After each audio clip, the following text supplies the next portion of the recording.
Vamos a terminar con el ciclo de Blanes. Estamos en junio y no hay nada mejor que hablar sobre Artigas. La construcción de la imagen del Artigas que todos conocemos es una construcción totalmente realizada por verisimilitud. ¿Qué significa? Que Blanes toma características, relatos, dibujos y demás que hay en la época para crear una nueva imagen.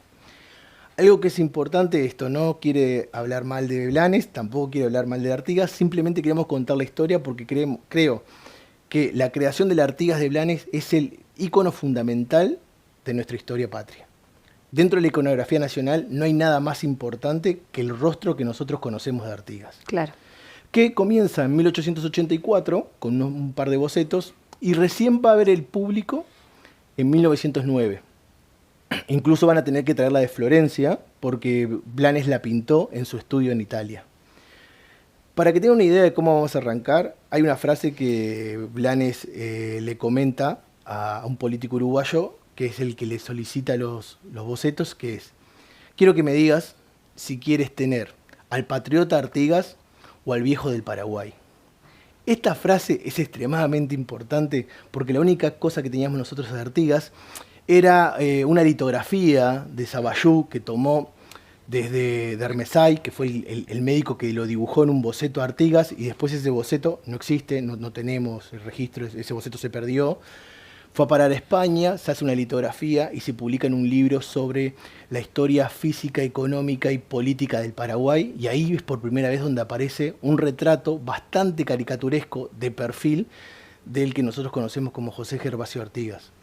A partir de ese momento se comienza un estudio sobre la imagen de Artigas y no es hasta que en 1884, cuando Blanes presenta sus primeros bocetos, que Artigas es joven, ¿sí? Hasta entonces era un señor encorvado, calvo, con chapitas onda Pedro el Escamoso, con un traje que ni siquiera era de Uruguay, y esa es la representación de Artigas, una persona débil por la edad, muy paternal, sí, pero que no representaba la fuerza de la nueva nación.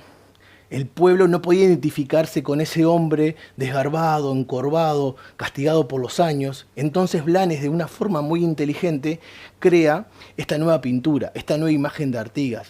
Un Artigas en una edad madura, pero joven, muy varonil, un tipo fuerte, aguerrido, que tiene los rasgos de un líder, y así conforma la imagen de lo que será José Gervasio Artigas, el general. Dentro de la pintura, que en realidad se llama Artigas en la puerta de la Ciudadela, tenemos tres cosas que no coinciden con la época. Esto lo pueden encontrar en el libro de Alicia Otero, que es una investigadora de arte que exhaustivamente hace toda una investigación y da detalle por detalle la iconografía nacional, que lo puede explicar con mayor propiedad. Pero las tres cosas que no podemos, que son extrañas dentro del cuadro y que no coinciden con la época son: primero, la ubicación. La puerta de la Ciudadela, Artigas no se tiene registro que desde adulto haya ido a Montevideo, incluso él no estaba de acuerdo con Montevideo. Recordemos que él los consideraba como los corruptos, los ladrones que estaban vinculados con el Virreinato de Buenos Aires y con España. Y a su vez, esta ubicación lo tiene a él presente desde el lado de afuera, no está dentro de la ciudad. Esto lo plantea Blanes para poder unificar el campo con la ciudad. Comienza la nueva patria, comienza la nueva política, ese sentir republicano, y hacía poco se tuvo la Guerra Grande que se desarrolló en el campo, la gente del interior no tiene confianza en el gobierno central, entonces Artigas, como unificador de la política, que ya fue representado anteriormente, ahora se muestra en la ciudad de Montevideo, como diciendo: yo respaldo esta política, respaldo esta ciudad. La segunda incongruencia que podemos llegar a tener es el traje de Blandengues, el uniforme de Blandengues. Primero porque en la época donde estuvo Artigas ese uniforme aún no existía, y después porque a Blanes le pidieron que trabajara con una imagen más militar, porque ya lo habían criticado, porque en el juramento de los 33, ¿sí?, había colocado muchos gauchos, y eso a la política nacional no le gustaba, quería que fuese más militarizado, no querían verlo como un paisano. Entonces Blanes decide colocarle el uniforme militar, pese a que contradice lo que Dámaso Larrañaga decía en su descripción en 1815, donde dejaba en claro que la imagen de Artigas era de un hombre paisano, no se parecía en ningún momento a un general, sino que se podía mezclar con la plebe. Esto es lógico, por algo lo seguían, porque Claro. la gente se identificaba con él y sentía que él era un caudillo, porque los representaba, no solo en la forma de hablar, sino también en la forma de verse. Esta iconografía es única dentro de Latinoamérica. Tal vez la comparto un poco con Güemes en Argentina, porque el resto de los grandes libertadores siempre estuvieron en uniforme militar y a caballo blanco. Artigas era una especie de gaucho, un tipo de campo, bien criollo, que incluso Damaso dice una particularidad que dice, era bastante blanco. ¿Qué significa eso? Que tenía rasgos mestizos también en algún Claro. momento. Cosa que no se representa en el cuadro de Blanes porque Está casi rubio. sí, es una cuestión más política que realmente ser fidedigna. Y la tercera parte que tenemos de la incongruencia o lo que está desfasado es su rostro, su imagen. Primero que nada, no tenemos registros de que Artigas tuviese determinadas características porque no tenemos fotos.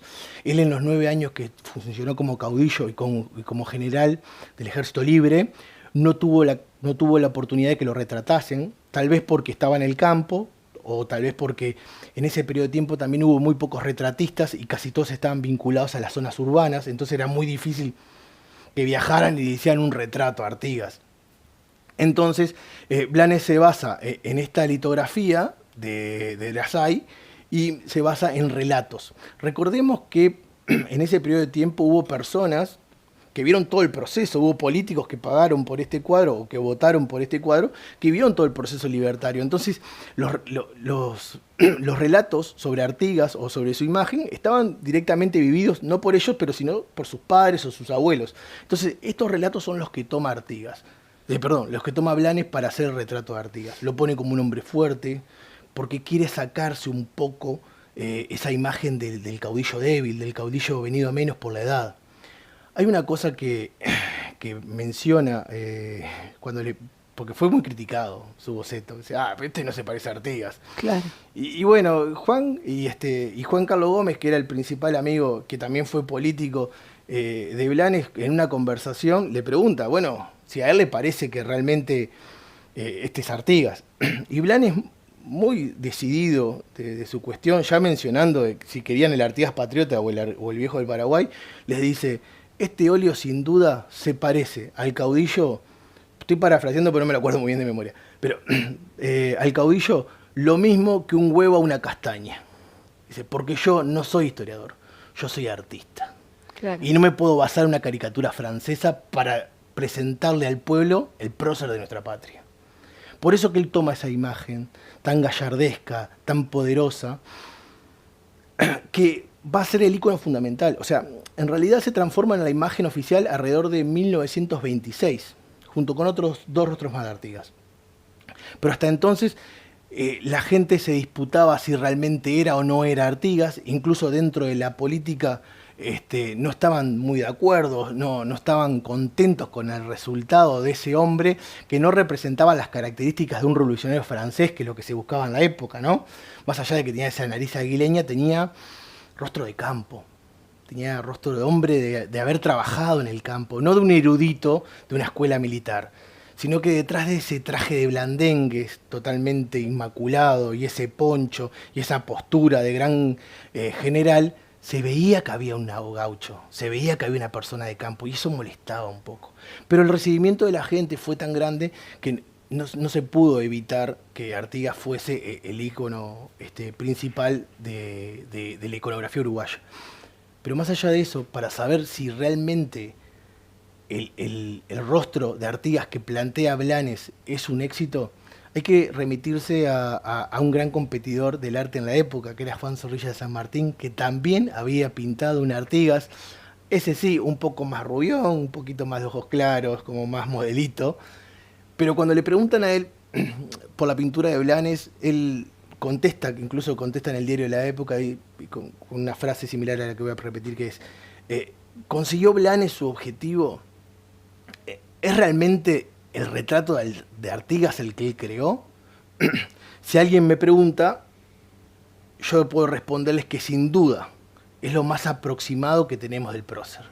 Después del cuadro de Blanes, todo lo demás que tenemos se transforma en nada.